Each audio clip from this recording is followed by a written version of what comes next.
देखें, peoples party और ANP वो पीडीएम के साथ रहें या अलहदा हों, लेकिन वो 26 रकाती एग्रीमेंट जो तमाम 10 पार्टीज़ ने 20 सितंबर 2020 को साइन किया था, उसका हर पार्टी जो है वो पाबंदी करेगी और वो सब पे ऊपर लाजम है, और उसमें कतन किसी किस्म का इनहराफ जो है वो नहीं हो सकता।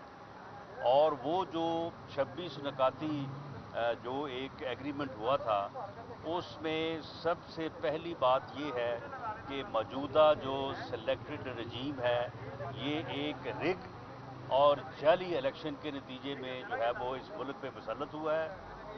इस टोले ने, इस सिलेक्टेड टोले ने इस मुल्क की इकॉनमी का बेड़ा गर्क कर दिया है, इस मुल्क की सियासत का बेड़ा गर्क कर दिया है, इस मुल्क से सियासी रवादारी का फुकदान कर दिया है, और इस मुल्क में अवामी हाकमियत को जो है वो लाने के लिए और आवाम के हक़ हाकमियत को जो है वो इंश्योर करने के लिए फ्री और फेयर इलेक्शन ज़रूरी है, जिसमें किसी किस्म की जो है वो गैर सियासी मुदाखलत जो है वो किसी जानब से भी नहीं होनी चाहिए।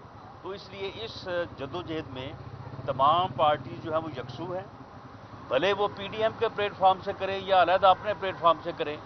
तो इसलिए हमें ये उम्मीद है और ये नज़र भी आ रहा है कि पीपल्स पार्टी जो है इस जदोजहद में बाकी अपोजिशन जमातों का या पीडीएम का जो है वो साथ देगी, भले वो अपने प्लेटफॉर्म से दे या पीडीएम के प्लेटफॉर्म से दे। अच्छा राना साहब, वज़ीर आज़म इमरान खान को जस्का इलेक्शन पर रिपोर्ट कहा जा रहा है कि पेश हुई है, और जिसमें ये बताया गया है चूँकि तहरीक लबैक पाकिस्तान ने अपने 20,000 वोट जो हैं वो नून लीग को पैसे लेकर दिए, इस वजह से उनका कैंडिडेट आ रहा, और वो कह रहे हैं कि हमारे पास कुछ सबूत नहीं है। तो आपने वाकई तहरीक लबैक के वोट खरीदे हैं? इनके पास सवाए झूठ के कोई सबूत नहीं है। ये अब बुखला चुके हैं, क्योंकि इनका एहतसाब का और करप्शन का जो मंत्रा था, जो बयानिया था, वो अब पिट चुका है। अब उसके ऊपर किसी को यकीन नहीं है। इन्हें शर्म आनी चाहिए कि 3 साल के बदतरीन घटिया इंतकाम के बाद ये कहते थे हम 3,000 अरब रुपया रिकवर करेंगे। वो किधर है 3,000 अरब रुपया जो इन्होंने जो है वो रिकवर करना था। एक धेला जो है ये रिकवर नहीं कर सके, और एक धेले की करप्शन जो है वो किसी पीएमएलएन के लीडर बशमूल मियां नवाज शरीफ और मियां शहबाज शरीफ ये साबित नहीं कर सके। और अब ये इस किस्म के झूठे दलासों से जो है वो अपने लोगों को राज़ी रखने की कोशिश कर रहे हैं। लब्बैक का कैंडिडेट जो है वो इस इलेक्शन में मौजूद था, और अगर मैं जो है वो भूल नहीं रहा तो मेरा ख्याल है कि 8,200 वोट उसको पड़े हैं। तो जब एक कैंडिडेट मैदान में मौजूद है तो फिर उसके वोट हमें जो है वो कैसे पड़ सकते थे। वहाँ पे जो है वो पाकिस्तान मुस्लिम लीग नून के वर्कर्स ने न सिर्फ मियां नवाज शरीफ के बयानिए को वोट दिया है, बल्कि अपने वोट की हिफाजत भी की है।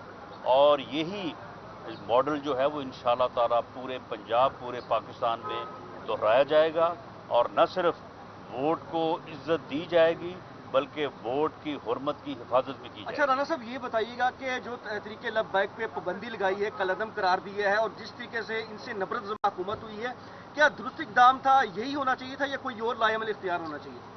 देखें, किसी भी वायलेंस को कि आप रोड्स को ब्लॉक करें इस तरह से कि आवाम जो है, आवाम को जो है वो मुश्किलात का सामना करना पड़े, मरीज़ जो है वो एम्बुलेंसों में जो है वो मरें, और लोग जो हैं वो सड़कों पे रुलें, हम इस चीज़ की मजम्मत करते हैं।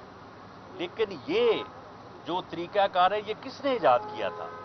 कौन कंटेनर पे चढ़ के कह रहा था कि मैं 4 तारीख को लाहौर जाऊंगा, लाहौर बंद करूंगा, 8 तारीख को मैं जो है वो फैसलाबाद जाऊंगा, फैसलाबाद बंद करूंगा, फिर मैं 16 तारीख को पूरा पाकिस्तान बंद करूंगा?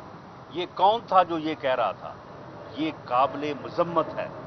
और जब ये रवश इख्तियार की गई تو اب جو سعد رضوی صاحب ہیں وہ بھی کہہ رہے ہیں، وہ کہہ رہے ہیں کہ یہ پاکستان بند کر کے، یہ روڈز بند کر کے، یہ گراؤ جلاؤ کر کے وزیر اعظم بن گیا تو میں بھی وزیر اعظم بن سکتا ہوں۔ تو اب جو ہے وہ پھر سعد رضوی صاحب کو جو ہے ان کو بھی جو ہے وہ آگے وزیر اعظم جو ہے وہ بننا چاہیے، ان کی بھی سلیکشن ہونی چاہیے۔ انہوں نے بھی ایک 2-3 دن ملک کو بند کر کے ایک اچھا انہوں نے جو ہے وہ اپنا ٹرائل جو ہے وہ دیا ہے، لیکن پاکستان مسلم لیگ نون اس وقت بھی اس بات کی مذمت کرتی تھی جبکہ یہ سارا کچھ اس کے خلاف ہو رہا تھا۔ لیکن ہم آج بھی اگر اپوزیشن کی کوئی جماعت اگر اس عمل کی حمایت کرتی اور حکومت کی مخالفت کرتی تو یہ پنڈی کے شیطان کو جو ہے نا اس کو بات کرنی نہیں آنی تھی، اس کی سانس پھول جانی تھی۔ لیکن اپوزیشن نے ایک ذمہ دارانہ رویہ اپنایا، لیکن ان بے شرموں کو اتنی توفیق نہیں ہوئی کہ اس کے اوپر اپوزیشن کو اعتماد میں لیں یا اپوزیشن کا کم از کم جو ہے وہ نام لیتے یا شکریہ ادا کرتے۔ تو یہ ذمہ دارانہ جو اپوزیشن کا رویہ ہے اس وجہ سے یہ ممکن ہوا ہے۔ ہم اس قسم کی وائلیشن کو 2017 میں بھی غلط سمجھتے تھے، 2018 میں بھی غلط سمجھتے تھے، یہ 2014 میں بھی غلط تھی اور 2021 میں بھی غلط ہے۔ رانا صاحب یہ فرمائی گا کہ پاکستان پیپلز پارٹی کے ساتھ آپ کی راہیں مکمل طور پر جدا ہو گئی ہیں یا ابھی کوئی گنجائش باقی ہے کہ جہانگیر خان ترین بھی اپنے پتے جو ہیں وہ شو کرواتے جا رہے ہیں؟ کسی قسم کی کوئی ان ہاؤس تبدیلی اگر ممکن ہو جمہوری طریقے سے تو کیا اس آپشن کو استعمال کیا جا سکتا ہے؟ دیکھیں، پاکستان مسلم لیگ نون ایک سیاسی جماعت ہے اور پاکستان پیپلز پارٹی یا ANP یا دوسری جماعتیں جو بھی سیاسی جماعتیں ہیں، ایک سیاسی رواداری، ایک سیاسی عزت احترام کا جو ہے وہ درجہ سیاسی جماعتوں کے درمیان موجود رہنا چاہیے۔ کل پیپلز پارٹی ہمارے ساتھ ایک معاملے پہ 2 معاملوں پہ متفق تھی، اگر آج کسی معاملے پہ اگر عدم اتفاق ہو گیا ہے تو آنے والے کل جو ہے وہ اس میں دوبارہ جو ہے وہ اتفاق ہو سکتا ہے۔ اس لیے ہم یہ بالکل یہ نہیں کہتے کہ ہمارا جو ہے وہ کسی دوسری سیاسی جماعت سے کوئی ایسا اختلاف ہے کہ ہم ان کے ساتھ بات نہیں کر سکتے۔ میں سمجھتا ہوں کہ سیاسی جماعتوں کو ایک دوسرے کا اور ایک دوسری لیڈرشپ کا جو ہے احترام کرنا چاہیے۔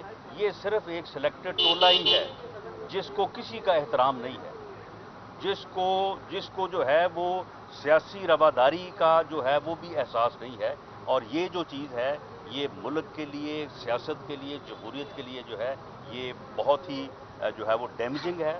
سیاسی جماعتوں کو ایک دوسرے کا احترام کرنا چاہیے۔ ہمیں پیپلز پارٹی کا احترام ہے، ہاں جس بات پہ ہمیں اختلاف ہے اس کا ہم برملا جو ہے وہ اظہار کریں گے۔ لاسٹ میں بتائیے گا کہ آپ سمجھتے ہیں جو سلیکٹ کرتے ہیں وہ بلاول بھٹو زرداری کی سلیکشن کر چکے ہیں، اسی لیے پیپلز پارٹی کے کیس بھی معاف ہو رہے ہیں، زرداری صاحب کو بھی ریلیف مل رہا ہے، اس خوشی میں ہے کہ بلاول خوش ہے کہ میری سلیکشن ہو چکی ہے؟ دیکھیں، ہم تو سلیکشن کے خلاف ہیں، سلیکشن کوئی بھی کروائے کسی کی بھی ہو، تو جب ہم ان کے خلاف ہیں تو پھر ہم آئندہ بھی جو ہے وہ سلیکشن کے عمل کے خلاف ہیں۔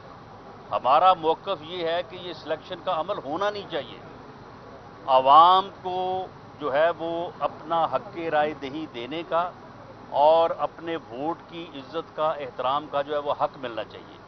یہ سلیکشن کا عمل جب تک جاری رہے گا یہ ملک آگے نہیں بڑھے گا، یہ ملک اسی گول دائرے میں جو ہے وہ سفر کرتا رہے گا۔ یہ سلیکشن کا عمل جو ہے یہ ختم ہونا چاہیے۔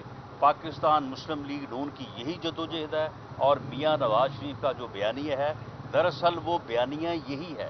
آپ یہ دیکھیں کہ آج تحریک لبیک کے جس عمل کی جو ہے وہ پوری قوم کو جو ہے وہ سامنا کرنا پڑا ہے، آپ مجھے بتائیں کہ اس کا آغاز کہاں سے ہوا تھا؟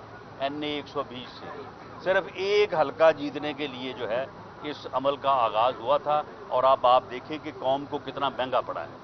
تو ہم اس عمل کے جو ہے وہ خلاف ہیں۔ ہاں، اگر کوئی مذہبی جماعت ہے تو اگر وہ سیاسی طور پہ اپنے آپ کو متحرک کرنا چاہتی ہے تو ویلکم، لیکن یہ سلیکشن کا عمل جو ہے اور پارٹیوں کو توڑنے کا और वोट तोड़ने का, अब मेरे मुकाबले में मेरे हलके में 13 मौलवी साहबान खड़े किए हुए थे। अब वो मौलवी साहबान जो हैं वो किसी के कहने पे खड़े हुए थे, उनको बाकायदा पैसे मिले थे कि चलो हर मौलवी जो है वो 100, 200, 300, 500 वोट तोड़ेगा, तो वो कम से कम उन्होंने जो है वो 16-17 हज़ार वोट उन्होंने तोड़ा। तो ये जो चीज़ें हैं, ये जो अमल है, अब ये एक्सपोज हो चुका है। अब हर किसी को समझ आ चुका है कि ये कौन करता है, क्यों करता है और क्यों किया जाता है। ये अमल जो है ये बंद होना चाहिए, ये ख़त्म होना चाहिए, फिर ही मुल्क आगे बढ़ेगा। अगर ये अमल जारी रहेगा तो मुल्क आगे नहीं बढ़ेगा। अच्छा राना साहब, आखिरी सवाल का जवाब दे दीजिएगा। वजारतें तब्दील करते हुए जिस तरह ये हुकूमत कर रही है, अब शौकत तरीन को जो है वज़ीर ख़जाना लगा दिया गया है, क्या ये 5 साल इस तरह पूरे कर लेगी और सदारती निज़ाम की तरफ कोई जा रही है चीज़, आप ये देख रहे हैं? देखें, ये कितना अरसा जो है ये रहते हैं या पूरा करते हैं या पूरा नहीं करते, लेकिन इन्होंने मुल्क का बेड़ा गर्क कर दिया है। जिस मुल्क का 6-6 महीने के लिए वज़ीर ख़जाना होगा, आप मुझे बताएं कि उस मुल्क का क्या हाल होगा। ये मुल्क की जो मौशियत की तबाही है, इकॉनमी की जो तबाही है, उसका ज़िम्मेदार ये सिलेक्टेड टोला है। आप मुझे बताएं कि इन्होंने दोबारा जो है वो 6 माह के एडहॉक वज़ीर ख़जाना को लगा दी है, तो ये मुल्क कैसे आगे बढ़ेगा। आज की दुनिया में कोई मुल्क जो है वो इकॉनमी के बगैर ज़िंदा नहीं रह सकता। आज सारा कुछ जो है, फतूहात भी और ग़ुलामी भी, आज़ादी भी, सारी चीज़ें जो हैं वो इकॉनमी से मुंसलिक हैं, और इस मुल्क की इकॉनमी का इन्होंने पिछले 3 साल में बेड़ा गर्क कर दिया है। 5.8 की जो ग्रोथ थी वो 1.5 पे ले आए हैं, और हाल ये है कि 6-6 महीने का जो है ये अपना जो है एडहॉक वज़ीर ख़जाना जो है वो चल रहा है। तो ये तबाही है इस मुल्क आपकी की। बात से एक बात याद आ गई, ये जो मजहबी जमातें हैं, जिस तरह हाफिज साहब की आपने बात की, जिस तरह तहरीक की इस हुकूमत ने सफाई की है, मजहबी जमातों को क्या पैगाम देंगे कि जो इस्तेमाल हो जाती हैं जत्थे से? देखें, मैं तो यही पैगाम दूंगा, साद रिजवी साहब से भी मैं पैगाम उनको भी यही दूंगा कि आपने गलत रास्ता इख्तियार किया। ये एक आदमी का गिराओ जलाओ मुल्क बंद करके दाव लग गया था, ये दाव अब रोज़ रोज़ नहीं लगना। इसलिए आपने अगर सियासत करनी है तो जो एक मारूफ तरीका है, जो इस मुल्क का आइन है, इस मुल्क का कानून है, जो जमहूरी तरीका है, उसके मुताबिक जो है वो आप आएँ। और आपने ये जो इसकी पैरवी की है सिलेक्टेड वज़ीर आज़म साहब की, ये मैं समझता हूँ कि ये पैरवी दुरुस्त नहीं थी। आपने हमें भी बड़ा तंग किया, बड़ा ख़राब किया, पूरे मुल्क को ख़राब किया, उस वक्त भी किया, आज भी जो है वो आपने जो है वो मैं समझता हूँ कि गलत सोच की बुनियाद के ऊपर जो है ये ऐसा किया है। और मेरी तो दुआ है कि उन्हें जो है वो सही समझ आए और वो सही रास्ते पे दीन की खिदमत करें और मुल्क की जो है वो